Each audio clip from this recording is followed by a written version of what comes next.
And when his father finally died a horrible death, I felt sure that the curse had passed. If you are worthy to serve, you will trade. If you are not worthy, you will burn. The choice is yours. The black magic ritual, the more Abra. Oh, sweet Tom. God, it's kind of spooky out here. Oh, you bad man. Yeah. Alchemist master loves the soul. He always has been and will be until you rock.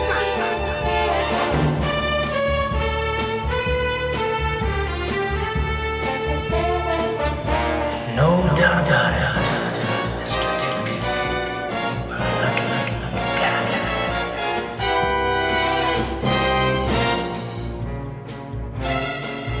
And what should have happened 25 years ago will happen now.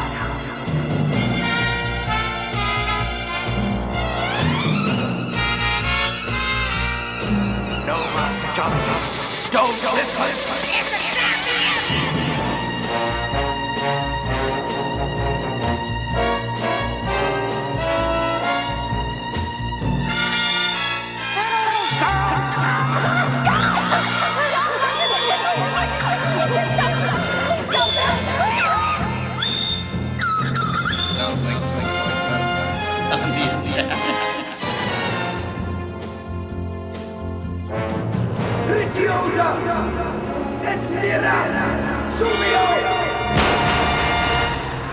And with that, welcome to episode 1 of Ghoulies Uncovered, where our mission statement is very simple. We're here to share with you, prove to you, convince you, or remind you that Ghoulies is the greatest movie of all time. And this is the inaugural episode, so I thought it was fitting to explain just exactly what Ghoulies Uncovered is, but how about this? Let's start with, what are we not? We are not going to be a film student, film geek, film movie connoisseur podcast. There are much better shows to learn about lens options that Berkovici had at his disposal and what mood he was trying to convey with the choice of angles, 2:3:5:1 aspect ratios, frame compositions, all that jazz. We might step into those areas, but this is not exactly what we're trying to do here on Ghoulies Uncovered.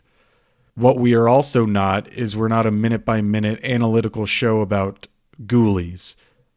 That has already been done. It was all the rage a couple years back for super fans of certain movies. Will take that movie and then they would go and start a podcast where they go each minute 1 would be episode 1 and minute 2 would be episode 2, and in those episodes they would talk about just what happens inside that episode or that minute of that movie.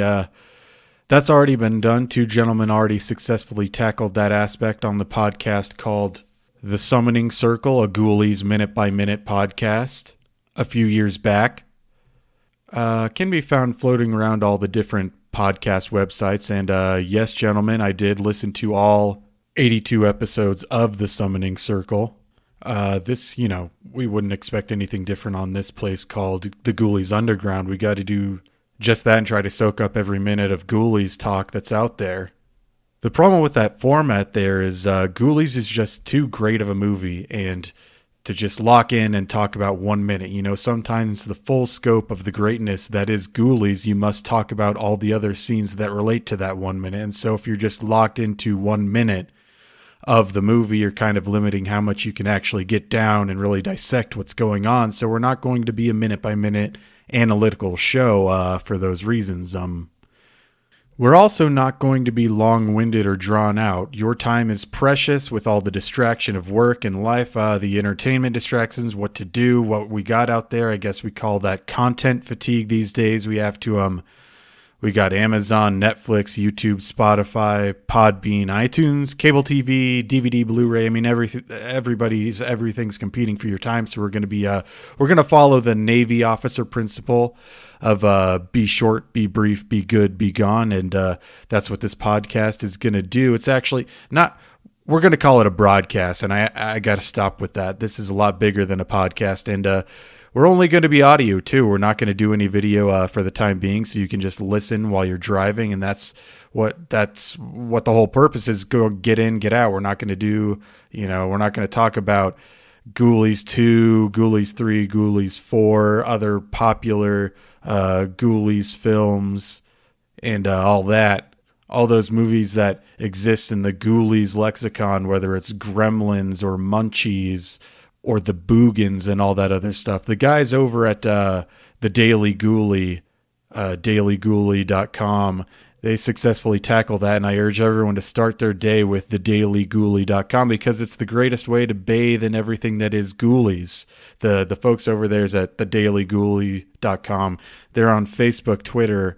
They got their own YouTube page. I mean, they cover all the bases for pop culture Ghoulies content. And they are the ones that handle the daily grind of websites, media content, and they do a wonderful job at it. And that's a lot more of time than what we have here at Ghoulies Uncovered. So we're going to let them tackle all that kind of stuff, and we're going to focus on Ghoulies.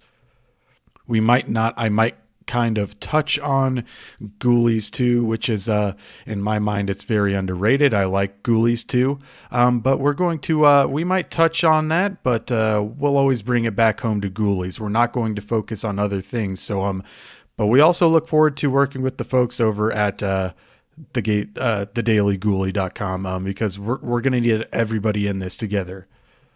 So what are we here over at Ghoulies Uncovered? Proof, convince you, or just remind you that Ghoulies is the greatest movie of all time. What this originally was going to do is we were going to just do a deep dive into all things that were Ghoulies, but that was the original intent of this broadcast, but it actually evolved. And what it is, we can't just look at, that's why saying a podcast is too small. The real purpose of this broadcast right now, it just can't be revealed yet. Let's just say we're going to make a big shockwave to the Ghoulies world, and we all need to come together, and we all need to make this happen. I can't do this by myself. That's why I've started this broadcast. And if we all spread out on our own, we're not going to accomplish great things. So if we all come together, all the Ghoulies fans from around the world, that we're all going to be that I will be focusing on. I will be focusing on not just aspects of Ghoulies, but fans of Ghoulies that have little mini arts and crafts they do, or all sorts of things. We're going to get into that in the future episodes. We're going to do something very special, and I really want to say, but I can't. The big reveal of the purpose of the Ghoulies Underground is going to be episode 20. And only then will we actually learn the sheer power that we have in leaving our, what are we going to know? Like, leaving our own mark in time, leaving footprints in the sand of the Ghoulies shoreline. Episode 20. We got to get these up, first 20 episodes down, get them pushed out, and that's going to be Ghoulies Uncovered. And then episode 20, we're going to find out exactly what the heck is going on here. So until then, we're going to have some fun talking about Ghoulies. So let's just jump right in. This is, let's see, we're going to be a weekly show. So let's just say this is going to be an information trading post where we can do a deep dive into all sorts of aspects of Ghoulies and prove to the new generations that there's a reason why we all list Ghoulies as our favorite film, if not in the top 3 movies. When someone asks you what your favorite film, a lot of us, if you're here listening to this, a lot of us will either say Ghoulies or it's right up there. But I mean, even people that don't like movies, they like Ghoulies. So why is that? We're going to answer those questions. We're going to talk about the animal sounds at the beginning. This is my favorite part of the movie. Actually, one of my favorite parts of the movie is actually the very beginning on the MGM logo when it comes up. What are these sounds that these animal growling sounds that you hear kind of in the background? And let's play them right now. I got them queued up here, so let's play them.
So that's the beginning of the movie, and those are the sounds that we're going to be focusing on. What are those sounds?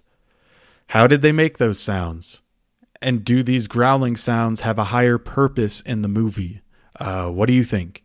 You can email me here at deadformatspod@gmail.com, still using the old email address, which, by the way, that podcast is over. Ghoulies Uncovered is what we're doing now, but yeah, just let me know what you think. But we're trying to do a deep dive into this. Let's see what we can pull out of here. When I'm talking about this, the clip that you just heard is I pulled off the original 2-channel stereo sound from the soundtrack. What you do not want to do is you do not want to listen to the 5.1 surround sound, the new sound that they have on all the DVDs and Blu-rays. Luckily, Ghoulies is one of those movies they included the original sound in the soundtrack, so you have to, when you start the movie, you just go to the alternate audio tracks, and you go to the track 2, which would be the original stereo track that was released with the film back in 1984. And these are the sounds that Richard Band and Luca Bercovici and the sound design, they all planned on you to hear. So I don't know what kind of clowns were able to butcher it when they did the 5.1 surround sound for this, but the lightning bolts changed, sound effects changed, and what they did was they took these growling sounds, they pushed them into the back, and they put more kind of bubbling cauldron sounds over the top. I'm not going to play that. We don't need to go into that, but what we will, this is probably going to be a whole nother episode where I'm just going to pick apart the differences in the original sound compared to this new sound. So when you see Ghoulies nowadays and it's at the movies, you're going to see it with the new if they have like a revival screening, they're most likely going to have the new soundtrack with it. If you see it on TV, it's going to be a new soundtrack to it, and it's just like, nails on a chalkboard for me. I mean, it's just not, it's not a pleasant sound. They take the lightning bolt sounds from Jonathan's summoning rituals are all changed. Everything that's a whole other episode that we're going to get into that. But for now, we're going to focus. Anything you ever hear on Ghoulies Underground is going to be the original 2-channel stereo sound of the original 1984 release, and that's what we're going to be focusing on. So those growling sounds are more upfront and they're more apparent. And I just absolutely that to me, when I heard that as a kid, that meant Ghoulies was going to start. So I always wondered, what were they? What are they trying to be? Is it maybe a lion or a rat or a shrew? I've been around animals. I've spent my fair share of time around animals, and I've never heard sounds like that from animals. So it's not. It can't be just normal animals. It's not very natural sounding, obviously, so it can't be any common mammals that we know about. I actually had a theory one time that it was going to be some sort of sacrifice in the opening ritual. They were going to sacrifice animals. That was what they were hearing in the ritual as they were possibly sacrificing animals, and because, that's what those sounds were. But it just doesn't match. I've looked in that scene to see any animals, and I really couldn't find any. It just does not match. So one day, I think I found the answer. So one day, I'm just watching The Birds, Alfred Hitchcock's The Birds, and it starts, okay, and Universal logo. Alfred Hitchcock was a director working for and with Universal logo starts on The Birds, and this is what is played.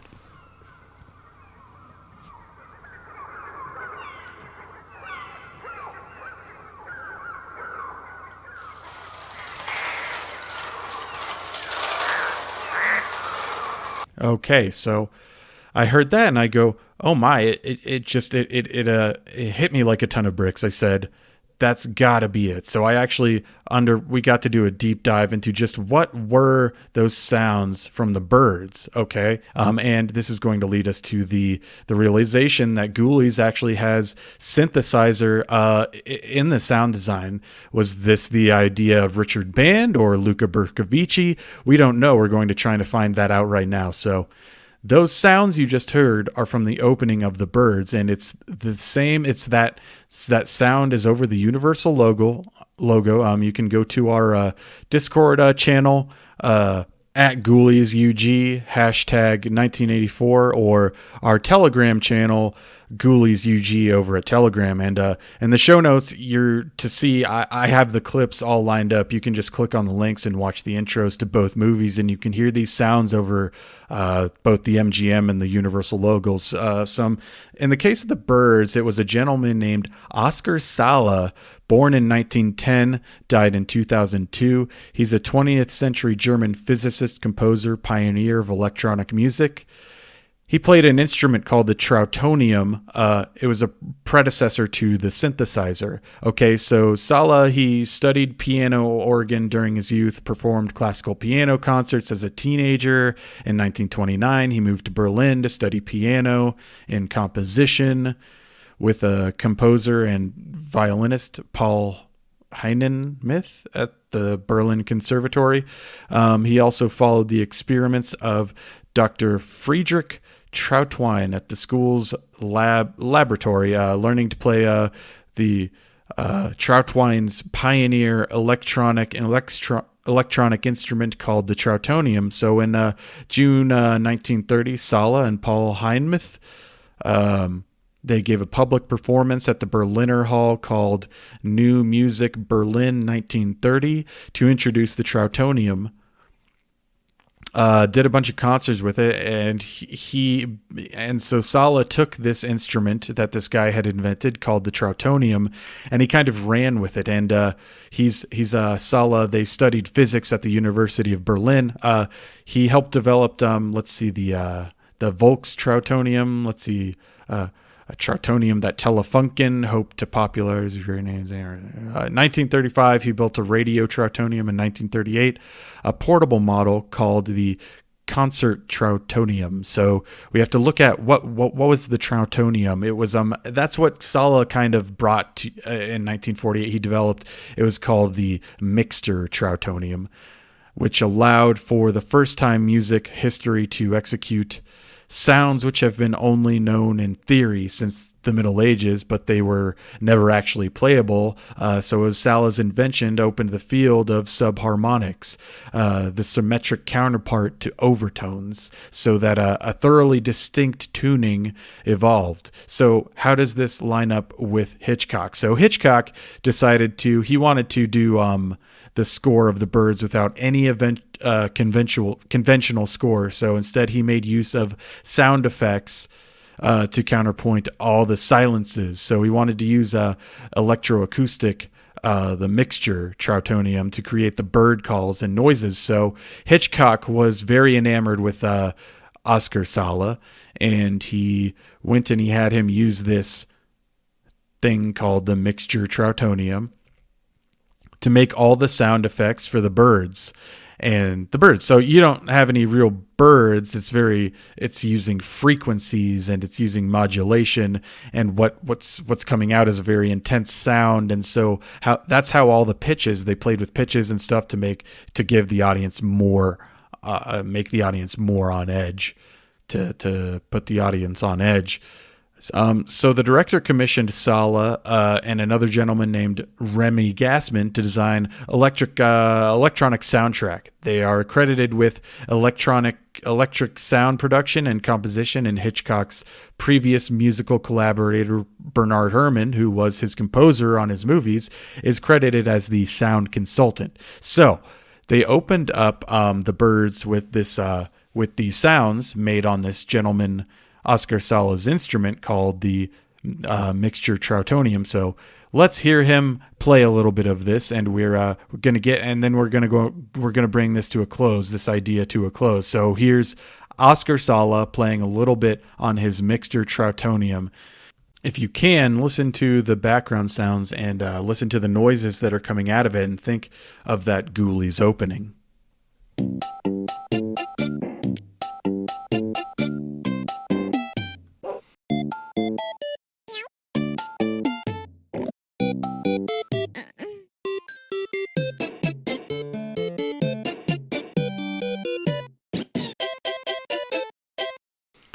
Really cool instrument there. That was Oscar Sala there. A link to that video can be found at the show notes on our pages, and he has a ton of material. People have him on YouTube.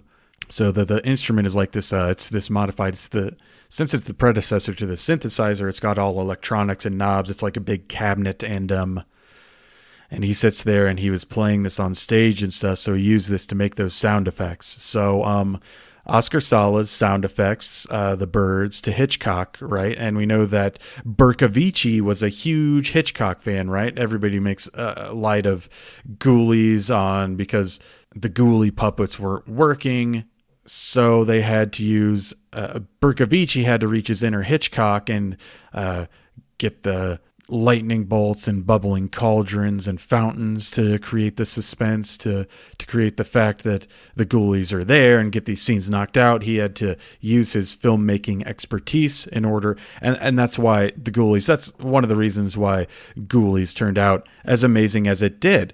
Was it Bercovici's idea, or was it Richard Band's idea? Because Richard Band was also, obviously, he's in charge of the sound design and the composition, and he was a fan of, obviously, Bernard Herrmann. So did Richard Band open up with these sounds as over the MGM logo as a tribute to Hitchcock's decision or Bernard Herrmann's decision to open up over the Universal logo with the bird sound. So what I tried to do was I cross-referenced them, and I tried to play them over the top of each other. So let's listen to the Birds opening and the Ghoulies opening played over the top of each other.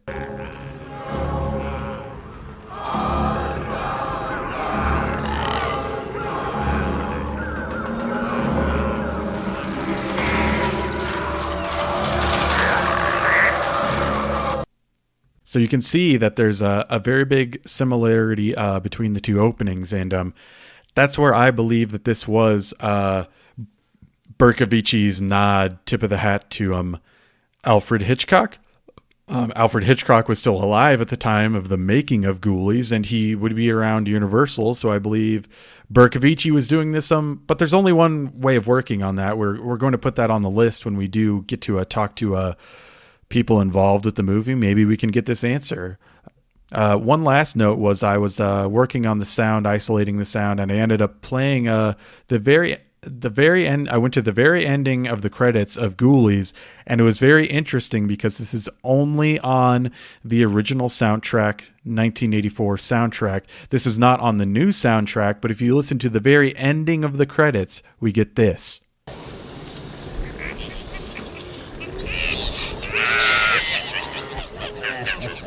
So what we have there is we have the same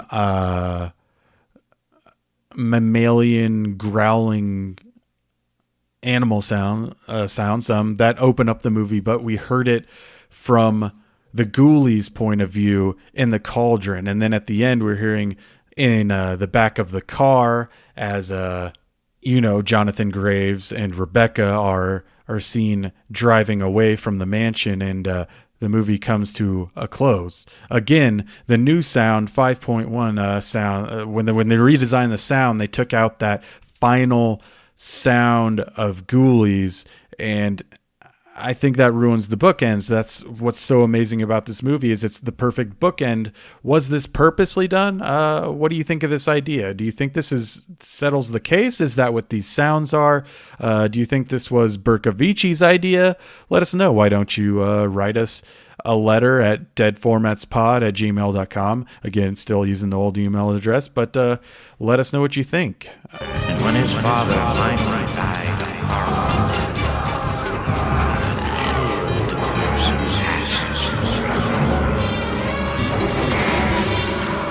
If you are wounded to the earth,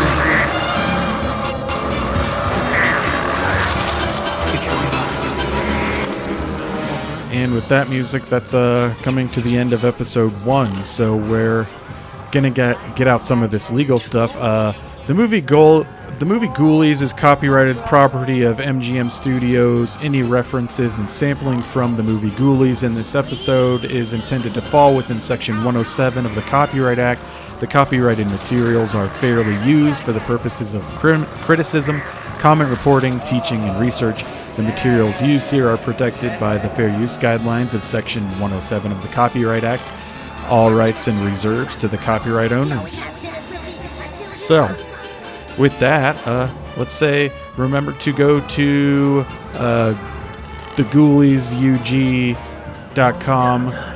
That's our website. Ghoulies, the letters ug.com, or you can say ghouliesundercover.com. That's all. This is so good, but I have trouble spelling underground sometimes, so we got ghouliesusug.com. So you can follow the links, Telegram and Discord channels, where you'll find a complete archive of the show notes of this episode, links, more. You can watch the videos. You can play these sounds over and over again that we just heard.